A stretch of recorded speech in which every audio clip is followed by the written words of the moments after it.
तो आज हमारे पास कुछ बड़े दिलचस्प नोट्स हैं। हाँ, किस बारे में? ये छिपी हुई शक्ति, समृद्धि की ऊर्जा और वो जो अदृश्य बाधाएं होती हैं ना, जो हमें रोकती हैं, उन पर बात करते हैं। अच्छा। इनमें थॉट की एक प्राचीन मिस्री शिक्षा का जिक्र है। ओह, थॉट। हाँ, मन की शक्ति पर जोर देते थे वो। हाँ, और कहा गया है कि हमारे जो पुराने विश्वास है वो हमारी शक्ति को ऐसे जकड़ लेते हैं जैसे पैरों में अदृश्य जंजीरें हों। ये बात तो गहरी है। मतलब हमारे अंदरूनी विश्वास ही हमारी बाहरी दुनिया बनाते हैं। ये इन नोट्स का केंद्र लगता है।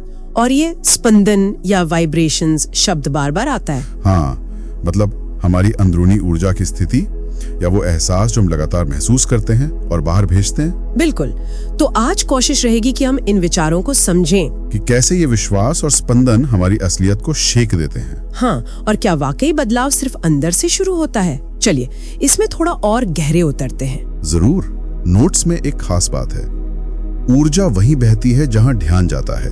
हाँ, ये तो सुना है। इसका मतलब ये हुआ कि अगर हमारा ध्यान अनजाने में भी कमी या डर पर है, तो हमारी ऊर्जा भी वहीं जाकर उसी कमी को और बढ़ाएगी। हाँ, एक अदृश्य नियम जैसा लगता है ये। बिल्कुल। और यहाँ ये समझना जरूरी है कि बचपन से मिले विचार जैसे जिंदगी मुश्किल है या पैसा कमाना कठिन है, हाँ, ये कैसे हमारे अंदर एक कम ऊर्जा स्तर, मतलब एक लो वाइब्रेशन की प्रोग्रामिंग कर देते हैं। और ये अक्सर अनजाने में होता है ना? माता पिता से, शिक्षकों से मिली बातों से। बिल्कुल, उन लोगों से जो खुद भी शायद उसी तरह की ऊर्जा में जी रहे थे। और ये शायद पहला जाल है। कई लोग सोचते हैं बस बाहर मेहनत करने से सब ठीक हो जाएगा। हाँ, पर इन विचारों के अनुसार असली रुकावट तो अंदर है। वो सोच कि मैं काफी अच्छी नहीं हूँ, मेरी किस्मत ही ऐसी है। हाँ, और इससे ख्याल नहीं है, इन्हें ऊर्जावान आदेश कहा गया है। एनर्जेटिक कमांड्स, मतलब जैसे ये ब्रह्मांड को संकेत भेज रहे हों। हाँ, कि हम क्या अनुभव करने की उम्मीद करते हैं। और ये सिर्फ जबरदस्ती पॉजिटिव सोचने से, मतलब उससे कहीं ज्यादा गहरी बात है। सही। ये हमारी चेतना के पीछे चल रहे एक छिपे हुए ऑपरेटिंग सिस्टम को पहचानने जैसा है। अंदरूनी प्रोग्रामिंग। हाँ, वही। स्रोत बताते हैं कि ये प्रोग्रामिंग हमें विरासत में मिलती है, जो अनजाने में हमारे अंदर बैठ जाती है और हमें एक ही दायरे में रखती है। एक बात ये भी सामने आती है कि ब्रह्मांड हमारी इच्छाओं से ज्यादा हमारे स्पंदन पर प्रतिक्रिया करता है। मतलब अगर हम अंदर से डर या अपराध बोध या असुरक्षा महसूस कर रहे हैं, तो हमारा स्पंदन हमारी चाहतों से मेल नहीं खाता, चाहे हम कितनी भी विश लिस्ट बना लें। तो क्या ये भावनाएं असल में बाधाएं हैं? लगता तो यही है। ये हमारे ऊर्जा क्षेत्र को सीधे प्रभावित करती हैं। और यहाँ एक और परत खुलती है। नोट्स इशारा करते हैं कि ये बाधा सिर्फ व्यक्तिगत नहीं है। अच्छा, मतलब एक बड़े सिस्टम की बात की गई है, जो सदियों से डर के जरिए इन सीमित करने वाले विश्वासों को मजबूत करता आया है। डर? किस तरह का डर? सजा का डर, समाज से निकाले जाने का डर, गलती करने का डर। ये हमें धर्म, स्कूल, मीडिया जैसी संरचनाओं में दिख सकता है, जो कहीं ना कहीं हमें दायरे में रहने को कहती है। हाँ। ये दिलचस्प है। तो क्या ये नोट्स कह रहे हैं कि ये सिस्टम जानबूझकर बनाया गया है या ये बस समय के साथ बन गया है? नोट्स इसके स्रोत पर ज्यादा विस्तार से नहीं जाते, लेकिन इस बात पर जोर देते हैं कि नतीजा एक ही है। हम अक्सर खुद को दूसरों से पहले रोक लेते हैं। हम खुद ही? हाँ, हम अपनी आलोचना करते हैं, अपने सपनों को छोटा कर देते हैं, अपनी ही बनाई दीवारों के अंदर। तो हम अनजाने में उस बड़े सिस्टम के नियमों को अपने ऊपर लागू कर लेते हैं। बिल्कुल। Guardian of your own chains, अपनी जंजीरों के पहरेदार। वाह, तो असली जेल तो हमारे अपने अंदर ही है। ये सोचने वाली बात है, लेकिन क्या इससे निकलने का कोई रास्ता बताया गया है? हाँ, एक उम्मीद की किरण है, जिसे जागृति की सांस या वो पहला एहसास कहा गया है। जागृति की सांस? हाँ, वो पल जब समझ आता है कि बदलाव के लिए बाहर से किसी की अनुमति या मदद का इंतजार करने की जरूरत नहीं है। ये पूरी तरह से एक अंदरूनी बदलाव है। हाँ, बिल्कुल। और ये जागृति, ये शुरू कैसे होती है? ये तब शुरू होती है जब हम बाहरी दुनिया या खुद की आलोचना करने के बजाय अपने अंदर झांकते हैं, उस मूल तत्व या एसेंस को याद करने की कोशिश करते हैं, जो डर और कंडीशनिंग की परतों के नीचे हमेशा से मौजूद है। सही। यह पहचानना कि हम सिर्फ ये शरीर, ये मन या ये यादें नहीं हैं, हम उससे कहीं ज्यादा हैं। तो इसका मतलब है कि हमारे अंदर एक रचनात्मक शक्ति का केंद्र है। हाँ, एक क्रिएटिव फील्ड, जिसे अगर हम एक्सेस कर लें तो हमारे आसपास की चीजें बदलने लगती हैं और इसके लिए किसी जटिल तरीके की जरूरत नहीं। सूत्रों के अनुसार बिल्कुल नहीं। ये क्षमता हमारे स्वभाव का हिस्सा है। इसे जगाने के लिए किसी बाहरी चीज की जरूरत नहीं, बस अंदर की ओर मुड़ना होता है। तो इन सभी विचारों को समेटें तो सार क्या निकलता है? ऐसा लगता है कि असली बदलाव सिर्फ बाहरी भागदौड़ से नहीं आता, नहीं, बल्कि जब हम अपने अंदरूनी विश्वासों, विचारों और ऊर्जा के स्तर मतलब स्पंदन पर काम करते हैं तब शुरू होता है। हाँ, जो बात यहाँ उभर कर आती है वो है हमारी अंदरूनी स्थिति और बाहरी अनुभवों के बीच का गहरा रिश्ता। जैसा इन स्रोतों में बताया गया है, हमारा स्पंदन ही हमारी वास्तविकता को रंग देता है। तो बदलाव सचमुच अंदर से ही शुरू होता है। हाँ, बिल्कुल। यहाँ एक विचार छोड़ने लायक है। अगर हमारी अंदरूनी स्थिति ही हमारे बाहरी अनुभव को आकार देती है, तो आज ऐसा कौन सा एक छोटा सा अंदरूनी बदलाव हो सकता है जिसे कोई व्यक्ति महसूस करने या जिसके साथ प्रयोग करने की कोशिश कर सकता है? ये कोई ऐसा नहीं कि कोई बहुत रहस्यमयी ज्ञान हो, बल्कि बस खुद को एक नई नजर से देखना है ना। बिल्कुल, एक तरह से खुद को फिर से जानना। हाँ, तो मिशन ये है कि समझे कि ये जागृति आखिर है क्या, शुरू कैसे होती है और हमारी रोज की जिंदगी से, दुनिया से इसका क्या लेना देना है। सही। ये कोई बहुत दूर की चीज नहीं लगती, बल्कि एक अंदर का फैसला है। और पता है दिलचस्प बात क्या है? ये सब शायद तब शुरू होता है जब हम उन पुरानी आदतों पर, मतलब सालों से चली आ रही बातों पर सवाल उठाते हैं। हाँ, उन कहानियों पर जो हम खुद को सुनाते रहते हैं। हाँ, और ये शक करते हैं कि जो आवाज अंदर से आती है, क्या वो हमेशा सच्ची होती है? हाँ, और देखिए ये समझना भी जरूरी है कि ऐसा नहीं है कि डर या वो जो पुरानी सीमाएं वो रातों रात गायब हो जाएंगी। अच्छा। लेकिन फर्क ये पड़ता है कि वो अब हमें कंट्रोल नहीं करती, हमारे फैसलों पर हावी नहीं होती।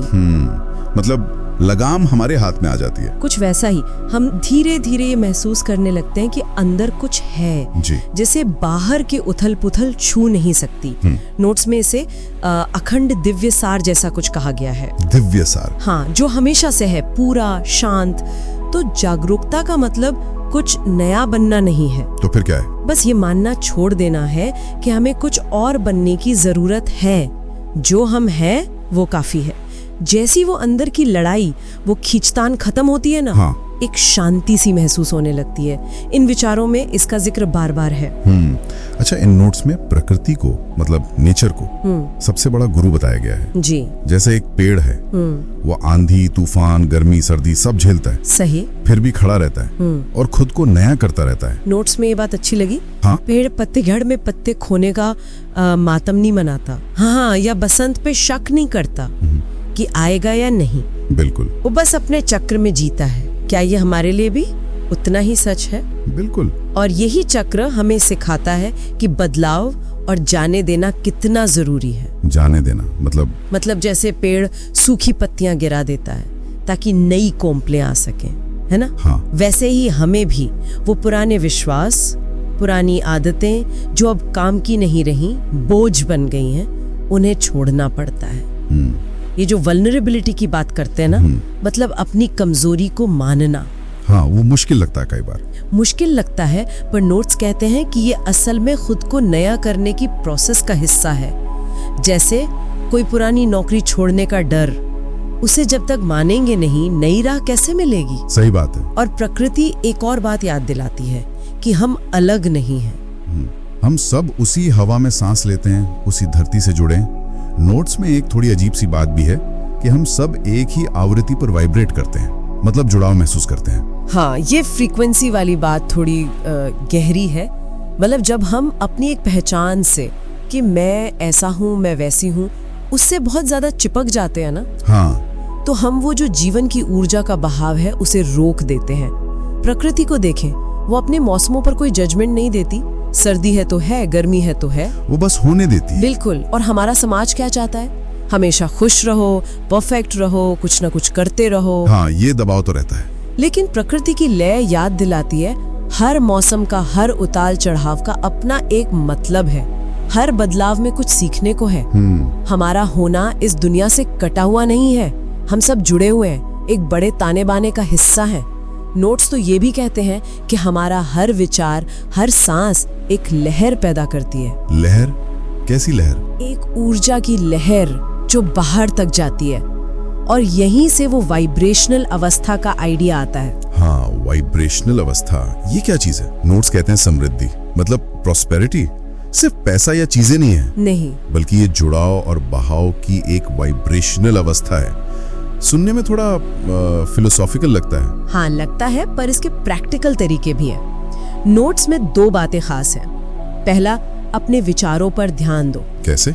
जब कोई ऐसा ख्याल आए जो रोकता है, जैसे मैं ये कभी नहीं कर पाऊंगा या मेरे साथ ही ऐसा होता है, तो बस एक पल रुकें और पूछें ये ख्याल आया कहाँ से, क्या ये वाकई मेरा है? नोट्स कहते हैं हमारे कई गहरे विश्वास तो असल में उधार के होते हैं। उधार के मतलब दूसरों से लिए हुए? हाँ, समाज से, परिवार से, बचपन के अनुभवों से। हमने बस उन्हें अपना मान लिया होता है। अच्छा, और दूसरा तरीका? अपने भावनाओं को चुनना, मतलब सचेत होकर। कैसे चुने? भावनाएं तो बस आ जाती हैं। आती हैं, पर हम चुन सकते हैं कि किस पर ध्यान दें। कृतज्ञता, खुशी, करुणा, इन अवस्थाओं को महसूस करने की कोशिश करना, भले ही बाहर हालात मुश्किल हों। थोड़ी देर के लिए भी? हाँ, नोट्स कहते हैं छोटी छोटी डोज में भी ये पॉजिटिव भावनाएं अंदर के रुके हुए चैनल्स खोल सकती हैं, क्योंकि ब्रह्मांड हमारी बातों पर नहीं बल्कि हमारी वाइब्रेशन पर रिएक्ट करता है। एग्जैक्टली, जो हम अंदर से महसूस करते हैं, जो हम असल में वाइब्रेट करते हैं। लेकिन असली सवाल तो ये है कि इस अंदरूनी अवस्था को, इस वाइब्रेशन को बाहरी दुनिया की खींचतान से बचाएं कैसे? हाँ, ये बड़ा सवाल है। रोजमर्रा की जिंदगी में तो बहुत कुछ होता है, यहीं पर वो ऊर्जा क्षेत्र बचाने की बात आती है ना? जी। नोट साफ कहते हैं कि गपशप, दूसरों से हर वक्त तुलना करना, बेकार की रेस में भागना, ये सब हमारी एनर्जी चूस लेते हैं। बिल्कुल, ड्रेन कर देते हैं। तो उपाय क्या है? नोट्स कहते हैं ध्यान चुने, मतलब कहाँ फोकस करना है ये तय करें। जैसे सोशल मीडिया की वो बहसें जिनका कोई अंत नहीं, नेगेटिव खबरें, या ऐसे लोग या सिचुएशन जो आपको इमोशनली नीचे खींचते हैं, उनसे दूरी बनाना। हाँ। क्योंकि ये न सिर्फ टाइम बर्बाद करते हैं, बल्कि अंदर की शांति भंग करते हैं। स्पष्टता कम हो जाती है, एनर्जी लेवल गिर जाता है। इसके लिए नोट्स एक तरीका सुझाते हैं, एक अंदरूनी फिल्टर बनाने का। फिल्टर? कैसा फिल्टर? बस खुद से पूछना, क्या ये बातचीत या ये जानकारी या ये माहौल मेरी रोशनी बढ़ा रहा है या मेरी एनर्जी खींच रहा है? अच्छा, ये एक अच्छा सवाल है खुद से पूछने के लिए। और मौन, चुप रहना या शांत रहना, ये एक बहुत पावरफुल टूल है। रोज कुछ पल निकालना, सिर्फ स्क्रीन से दूर होने के लिए नहीं, बल्कि अंदर के शोर से भी। हाँ, अंदर जो लगातार चलता रहता है उससे भी ब्रेक लेना। और तुलना से बचना। नोट्स इस पर बहुत जोर देते हैं। क्यों? क्योंकि हर किसी का रास्ता अलग है, हर किसी की अपनी स्पीड है, अपनी लय है। जब हम दूसरों को देखकर दौड़ते हैं तो हम अपनी राह से भटक जाते हैं। ये अलग थलग होना नहीं है, बल्कि अपने सेंटर को बचाना है। बिल्कुल सही, अपने केंद्र को बचाना। तो कुल मिला के ये नोट्स हमें यही याद दिला रहे हैं कि ये जो जागृति है, ये असल में बस उन परतों को हटाना है जो हमें भुला देती हैं कि हम असल में क्या थे। हाँ, हम हमेशा से ही अंदर से समृद्ध थे, जुड़े हुए थे। ये ऐसा नहीं है कि कोई बाहर से दरवाजा खुलेगा। ये अंदर की ही जगह है जो बस खुलने का, फैलने का इंतजार कर रही है।